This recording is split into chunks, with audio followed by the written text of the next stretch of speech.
ಆತ್ಮೀಯ H16 news ಅರ್ಥಾತ್ ಹೇ ಸಿದ್ದರಾಮಯ್ಯ ಸ್ವಾಗತ. ನಾನು ನಿಮ್ಮವ MIS ಮಲ್ಲಪ್ಪ ಜೋತವರ. ಆತ್ಮೀಯರೇ, ಪ್ರಧಾನಿ ಮೋದಿಯವರು ಭಾರತವನ್ನು ಉದ್ದೇಶಿಸಿ ಏನೋ ಮಾತಾಡಿದರು. ನಮಗೆ ಅಣ್ವಸ್ತ್ರದ ಬೆದರಿಕೆ ಹಾಕಬೇಕಾಗಿಲ್ಲ ಅನ್ನುವಂಥ ಮಾತನ್ನು ನೋಡಿದರು. ಪಾಕಿಸ್ತಾನ ಅಂಗಲಾಚಿ ಪರಿಪರಿಯಾಗಿ ಬೇಡಿಕೊಂಡಾಗ ನಾವು ಕದನ ವಿರಾಮಕ್ಕೆ ಒಪ್ಪಿದ್ದೀವಿ ಅನ್ನೋ ಮಾತು ಮಾತಾಡಿದರು. ಹೀಗಾಗಿ ಒಂದು ರೀತಿ ಭಯದ ವಾತಾವರಣ ಕಡಿಮೆಯಾಗಿಸುವ ಪ್ರಯತ್ನವನ್ನು ನಮ್ಮ ಪ್ರಧಾನಿಯವರು ಮಾಡಿದರು. ನಿಜವಾಗಿ ಅವ್ರ ಮಾತುಗಳನ್ನು ಕೇಳಿದರೆ ಹೌದಪ್ಪ, ನಿಶ್ಚಿತವಾಗಿಯೂ ಈ ಒಂದು ಆದಂಥ ಆಪರೇಷನ್ ಸಿಂಧೂರ್ ಆಪರೇಷನ್ ಸಿಂಧೂರ್ ಇದು ನಮ್ಮ ದೇಶಕ್ಕೆ ನಮ್ಮ ಸೈನಿಕ ಬಲ ತುಂಬಿದ ಅನ್ನೋದು ಯಾರಾದರೂ ಹೇಳಬೇಕಾಗ್ತದೆ. ಮತ್ತು ನಿಜವಾಗಿಯೂ ಇಂಟರ್ವ್ಯೂ ಪ್ರಧಾನಿ ಕೊಡಲಿಲ್ಲ ಅಥವಾ ಕೊಡ್ತಾ ಇಲ್ಲ ಅನ್ನೋಕ್ಕಿಂತಲೂ ಅವ್ರು ನೇರವಾಗಿ ತಾವು ಏನು ಕೆಲಸ ಮಾಡಿದ್ವಿ, ಏನೇನಾಯಿತು ಅನ್ನೋದನ್ನು ನೇರವಾಗಿ ಜನರ ಜೊತೆ ಹೇಳಿದ್ದಾರೆ. ಇದೆಲ್ಲ ನೋಡಿದಾಗ ಸಹಜವಾಗಿ ಯಾರಿಗಾದರೂ ಹೌದಪ್ಪ ಇನ್ನು ಮುಗಿದು ಬಿಡು, ಇಲ್ಲಿ ಏನು ಕಿರಿಕಿರಿ ಇಲ್ಲ, ಇದು ಯಾವುದೇ ರೀತಿಯ ಯುದ್ಧದ ವಾತಾವರಣ ಇಲ್ಲ, ಸೀಸ್ ಫೈರ್ ಆಗ್ಯದ ಅಂಥೇಳಿ ಯಾರಾದರೂ ಹೇಳಬೇಕಾಗಿದೆ. ಜೊತೆಗೆ ಇನ್ನೊಂದು ಮಾತನ್ನ ಗಮನಿಸಬೇಕಾಗಿದ್ದೇನಪ್ಪ ಅಂದ್ರೆ, ಅಣ್ವಸ್ತ್ರ ಬೆದರಿಕೆ ನಡೆಯುವುದಿಲ್ಲ ಅನ್ನುವಂಥ ಸ್ಪಷ್ಟ ಮಾತು ಹೇಳ್ತಾ ಇದ್ದಾರೆ. ಇದರ ಅರ್ಥ ಏನು ಅಂತಂದ್ರೆ, ಈಗಾಗಲೇ ಡೊನಾಲ್ಡ್ ಟ್ರಂಪ್ ಅವರು ವಿಶ್ವದ ಮುಂದೆ ಹೇಳ್ತಾ ಇದ್ದಾರೆ, ಇಲ್ಲ ನಾನು ಅಣ್ವಸ್ತ್ರ ಯುದ್ಧವನ್ನು ತಪ್ಪಿಸಿದ್ದೀನಿ, ಎರಡರ ಮಧ್ಯದಲ್ಲಿ ಅಣ್ವಸ್ತ್ರ ಯುದ್ಧ ಆಗ್ತಾಯಿತ್ತು, ನಾನು ತಪ್ಪಿಸಿ ಅವ್ರಿಗೆ ವ್ಯಾಪಾರಗಳೇ ತೊಗೊಂಡು ಬರ್ತಾಯಿದ್ದೀನಿ ಅನ್ನೋಂಥ ಮಾತಾಡಿದ್ರು. ಈ ವಿಷಯದಲ್ಲೇ ನಾವು ಮೋದಿಯವರ ಒಂದೆರಡು ಮಾತುಗಳನ್ನು ಮತ್ತೆ ಗಮನಿಸಬೇಕಾಗ್ತದೆ. ಏನಪ್ಪ ಅಂತಂದ್ರೆ, ಭಯೋತ್ಪಾದನೆ ವ್ಯಾಪಾರ ಮತ್ತು ಭಯೋತ್ಪಾದನೆ ಶಾಂತಿ ಮಾತುಕತೆ ಜೊತೆಯಾಗಿ ಸಾಗಲಾರವು ಅಂತ ಅವರು ನೀವು ಹೇಳ್ತಾ ಇದ್ರಿ. ಅಣ್ವಸ್ತ್ರದ್ದು ತಪ್ಪಿಸಿದ್ರಿ, ಆಯಿತು, ನಮ್ಮ ಉದ್ಯೋಗ ಮಾಡ್ಕೊಳ್ತೀವಿ, ವ್ಯಾಪಾರ ಮಾಡೋದಂತ ಹೇಳಿದ್ರಿ. ಆದರೆ ಭಯೋತ್ಪಾದನೆ ಇದ್ದಾಗ ಇವೆಲ್ಲ ಸಾಧ್ಯನೋ ಅಂತ ಸ್ಪಷ್ಟವಾಗಿ ಈ ಒಂದು ನಮ್ಮ ಟ್ರಂಪರ ಮಾತನ್ನು ತಳ್ಳಿ ಹಾಕ್ತಾರೆ ಪ್ರಧಾನಿಯವರು. ಅವ್ರ ಮಾತಿನಿಂದ ಭಯೋತ್ಪಾದನೆ ಮತ್ತು ವ್ಯಾಪಾರ ಮತ್ತು ಭಯೋತ್ಪಾದನೆ ಶಾಂತಿ ಅದರ ಮಾತುಕತೆ ಒಟ್ಟೇ ನಡೆಯುವುದಿಲ್ಲ. ನೀವು ಭಯೋತ್ಪಾದನೆ ನಿಲ್ಲಿಸಬೇಕು, ಈ ಅಣ್ವಸ್ತ್ರದ ಬೆದರಿಕೆ ನಮ್ಗೆ ಬೇಕಾಗಿಲ್ಲ ಅನ್ನೋ ಮಾತು ಹೇಳಿದಾಗಂತೂ ನಿಶ್ಚಿತವಾಗಿ ದಿಟ್ಟವಾದ ಮಾತುಗಳಿವು ಅಂತೇಳಿ ಯಾರಿಗಾದರೂ ಅನಿಸ್ತದೆ. ಆದರೆ ಈ ಮಾತನ್ನು ಪಾಕಿಸ್ತಾನ ಪಾಲಿಸ್ತಾ ಇದೆಯಾ? ಈಗಾಗಲೇ ಮಾತುಕತೆನೂ ಆಗಿದೆ. ಎರಡೂ ಕಡೆ DGMOಗಳು ಮಾತಾಡಿ ಇಲ್ಲ, ಇನ್ನು ಶಸ್ತ್ರಾಸ್ತ್ರಗಳನ್ನು ಉಪಯೋಗ ಮಾಡುವುದಿಲ್ಲ, ಒಂದು ಗುಂಡು ಹಾರಿದ್ರು ಅದಕ್ಕೆ ಉತ್ತರ ನಾವು ಕೊಡ್ತೀವಿ, ಆ ಭಯೋತ್ಪಾದನೆ ವಿರುದ್ಧ ಹೋರಾಟ ಮಾಡ್ತೀವಿ. ಸೈನ್ಯೂ ಸ್ಟೇಟ್ಮೆಂಟ್ ಕೊಟ್ಟಲ್ಲ ರಾತ್ರಿ 11-12 ಸುಮಾರದಲ್ಲ. ಇವೆಲ್ಲ ಗಮನಿಸಿದಾಗ ಅಂತೂ ನಿಶ್ಚಿತವಾಗಿ ಪಡುವ ಅನ್ನೋದ್ರಾಗ ಮೋದಿಯವರು ಮಾತನಾಡಿದ 2-3 ಗಂಟೆ ಒಳಗನ ಜಮ್ಮು ಕಾಶ್ಮೀರದ ಹಿಡ್ಕೊಂಡು ಗುಜರಾತ್ವರೆಗೆ ಬಾರ್ಡರ್ ಮೇಲೆ ಡ್ರೋನ್ಗಳ ಹಾರಾಟ, ಜೊತೆಗೆ ಬಾಂಬ್ಗಳ ಎಸೆದಾಟ ಪಾಕಿಸ್ತಾನಗಳಿಂದ ನಿರಂತರವಾಗಿ ನಡೀತು ಅಂತೇಳಿ ಪ್ರತ್ಯಕ್ಷ ವರದಿಗಳು ಹೇಳ್ತಾ ಇದ್ದಾವೆ. ಅದಕ್ಕೆಲ್ಲ ಸಾಕ್ಷಿಗಳನ್ನು ನೋಡ್ರಿ. ಈ ಡ್ರೋನ್ಗಳು ಹಾರಿ ಬಿಡುವಂಥ ನೋಡಿದ್ರಲ್ಲ, ಆಕಾಶ ಮೂಲಕ ಇವೆಲ್ಲ ಡ್ರೋನ್ ಆಯಿತು ಮತ್ತು ಅಸ್ತ್ರಗಳಾಯಿತು, ಶಸ್ತ್ರಾಸ್ತ್ರಗಳ ಪ್ರಯೋಗ ಪಾಕಿಸ್ತಾನ ಮಾಡೋದನ್ನು ಇದನ್ನು ಯಾಕೆ ಮುಂದುವರಿಸ್ತಾ ಇದೆ ಪಾಕಿಸ್ತಾನ ಪರಿಪರಿಯಾಗಿ ಕೇಳಿಕೊಂಡಾಗ ಮೋದಿಯವರು ಒಪ್ಪಿಕೊಂಡು ಸೀಸ್ ಫೈರ್ ಒಪ್ಪಿಕೊಂಡ್ರು. ಅದಕ್ಕೆ ನಾವು ಅಮೇರಿಕ ಹೇಳ್ತಂದು ಮಾಡಿದ್ವಿ ಸೀಸ್ ಫೈರ್ ಅಂತ ಅವ್ರು ಎಲ್ಲೂ ಹೇಳ್ಕೊಳ್ಳೋದಿಲ್ಲ. ಅದೇ ಕಾಲಕ್ಕೆ ನಾವು ಇದಕ್ಕೆ ಅಣ್ವಸ್ತ್ರ ಗಂಜುದನ್ನು ಮಾತಾಡ್ತಾ ಇದ್ದಾರೆ. ಈ ಕಾಲಕ್ಕೆ ಒಳ್ಳೆ ಜಾಣ್ಮೆ ಮಾತಾಡಿದ್ದಾರೆ. ಆದರೆ ಇದು ಪಾಕಿಸ್ತಾನ ಇನ್ನೂ ಯಾಕಿದು ತನ್ನ ಅಸ್ತ್ರಗಳನ್ನು ಪ್ರಯೋಗ ಮಾಡೋದು, ಬಾರ್ಡರ್ ಮೇಲೆ ಜನರಿಗೆ ಭಯ ಹಾಕುವಂಥದ್ದು ಯಾಕಪ್ಪ ಅನ್ನುವಂಥದ್ದು. ಅದೇ ಕಾಲಕ್ಕೆ ಒಂದು 12 ಈ ಜಮ್ಮು ಕಾಶ್ಮೀರ ಹೋಗುತ್ತಿರುವಂಥ ವಿಮಾನಯಾನಗಳು ಬಂದ್ ಮಾಡಿಬಿಟ್ಟಿದ್ದಾರೆ ಈ ಭಯದಿಂದಾಗಿ.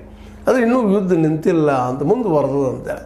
ಇದರ ಅರ್ಥ ಏನು ಅಂತಂದ್ರೆ, ಪಾಕಿಸ್ತಾನ ಉತ್ತರ ಕೊಡ್ತಾ ಇದೆ, ನೀವು ಪರಿಪರಿ ಕೇಳಿದಕ್ಕಲ್ಲ, ನಿಮಗೆ ಬೇಕಾಗಿ ನೀವು ಮಾಡ್ಕೊಂಡಿದ್ರಿ ಈ ಒಂದು ಸೀಸ್ ಫೈರ್ ಅನ್ನುವಂಗೆ ಅದು ಉತ್ತರ ಕೊಡ್ತಾ ಇದೆ. ಈ ಸಂದರ್ಭದಲ್ಲೇ ಈಗಾಗಲೇ DGMO ಜೊತೆ ಮಾತುಕತೆ ಆಗಿದಾವ.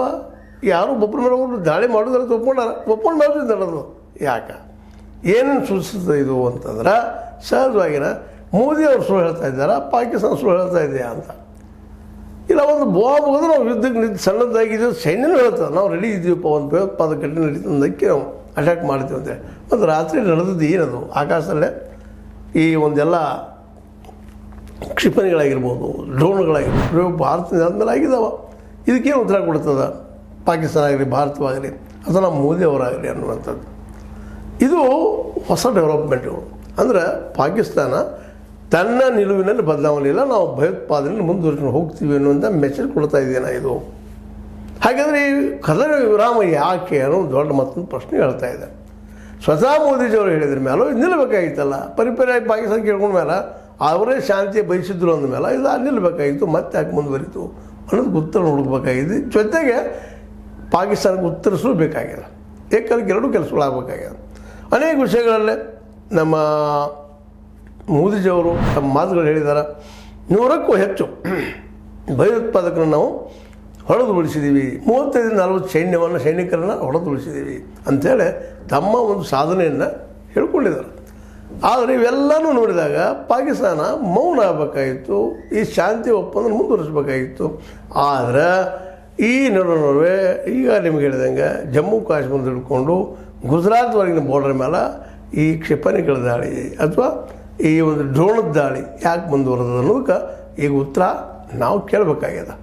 ಯಾಕಂದರೆ ಶಾಂತಿಯ ಬಯಸುವ ಪಾಕಿಸ್ತಾನ ಈಗ ಮತ್ತೆ ಶಾಂತಿಯ ಕಡೆ ಹೋಗ್ತಾ ಇದೆ.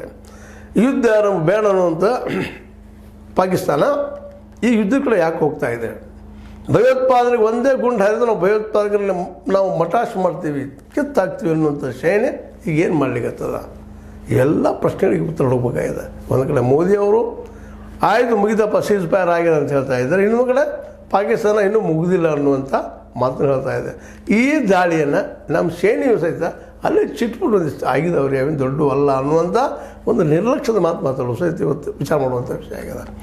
ಯಾಕೆಂದರೆ ಈ ಎಲ್ಲ ಡೆವಲಪ್ಮೆಂಟ್ಗಳು ನೋಡಿದಾಗ ಯಾರು ಸತ್ಯ ಹೇಳ್ತಾ ಇದ್ದಾರೆ ನಮ್ಮ ಜನಕ್ಕೆ ತಿಳಿಬೇಕಾಗಿದೆ. ಆಲ್ರೆಡಿ ದೇಶದ ತುಂಬ ಮೋದಿಯವರು ಏಕಾಗಿ ಸೀಸ್ ಫೈರ್ ಮಾಡಿದ್ದಕ್ಕೆ ವಿರೋಧ ಸಹಿತ ವ್ಯಕ್ತ ಆಗ್ತಾ ಇದ್ದಾವೆ.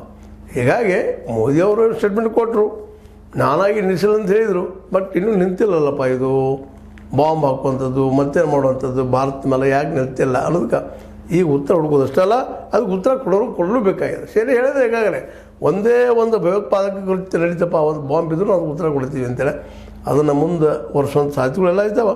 ಅದರ ಇಷ್ಟ ಈ ಏನು ನಮ್ಮ ಮೋದಿಯವ್ರು ಮಾತಾಡಿದ್ದು ಜಸ್ಟ್ ಮಾತಷ್ಟೇ, ಅದು ಕಾರ್ಯರೂಪಕ್ಕೆ ಬರೋದು ಭಾಳ ಕಷ್ಟ ಅನ್ನುವಂಥ ಮಾತನ್ನು ಈ ಡೆವಲಪ್ಮೆಂಟಿಂದ ತಿಳಿಬೇಕಾಗಿದೆ. ಅದೇನೋ ಆಗಲಿ, ಪಾಕಿಸ್ತಾನ ಮಾತ್ರ ಇನ್ನೂ ತನ್ನ ಜಗಳಗಂಟತನ ಬಿಟ್ಟಿಲ್ಲ ಅನ್ನೋದು ಈ ಒಂದು ದಾಳಿಯಿಂದ ಗೊತ್ತಾಗ್ತಾ ಇದೆ.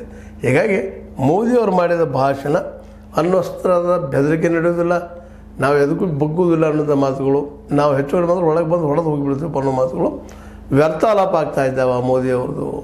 ಯಾಕಂದ್ರೆ ಪಾಕ್ ಮಾತ್ರ ತನ್ನ ದಾಳಿ ಮುಂದುವರೆದ. ಇದಕ್ಕೆ ಉತ್ತರ ಹುಡುಕಬೇಕಾಗಿದೆ.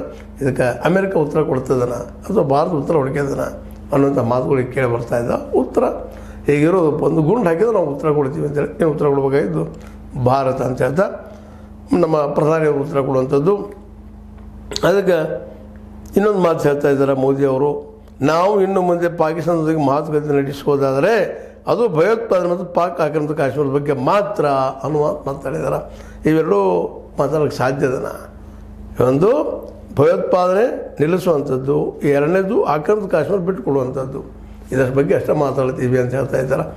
ಏನೂ ಇರಲಿ, ಒಟ್ಟಿನಲ್ಲಿ ಮಾತ್ರ ಈ ಪಾಕಿಸ್ತಾನದ ಪಡೆ ಭಾರತ ಮೇಲೆ ದಾಳಿ ಮಾಡಿದ ಮಾತ್ರ ನಿಲ್ಲಿಸಿಲ್ಲ ಅನ್ನೋದು ಇದನ್ನು ಸ್ಪಷ್ಟ ಆಗ್ತದೆ ಅಂತ ಹೇಳ್ತಾ, ಇದು ನಿಮಗೆ ಲೈಕ್ ಆಗಿರ್ಬೋದು, ಲೈಕ್ ಮಾಡಿ, ಶೇರ್ ಮಾಡಿ, ಕಮೆಂಟ್ ಮಾಡಿ, ಜೊತೆ ಸಬ್ಸ್ಕ್ರೈಬ್ ನಿಲ್ಲಿಸ್ಲಿಕ್ಕೆ ಹೋಗ್ಬೇಡ್ರಿ.